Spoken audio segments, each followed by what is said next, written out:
push-up.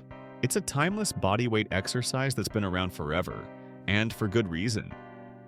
It's not just about chest gains, it's a full body movement that targets your arms, chest, core, and even your legs if done correctly.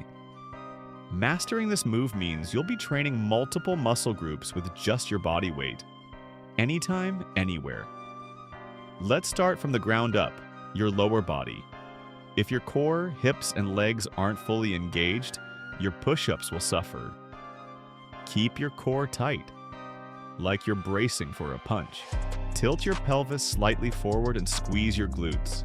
Your body should form a straight line from your head to your heels. No sagging, no arching. Keep your legs straight and close together for maximum control.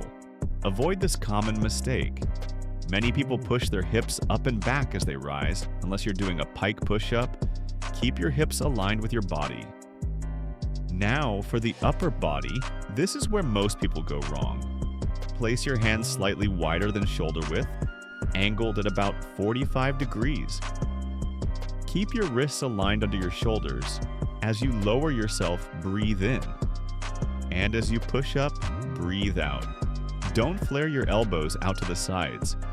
Keep them close to your body and angled backward, not sideways. This protects your shoulders and ensures you're engaging the right muscles.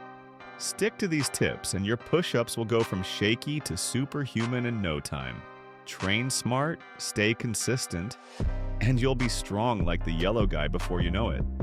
Don't forget to like, comment, and subscribe for more No Excuses fitness tips, because this is the No Excuses Zone.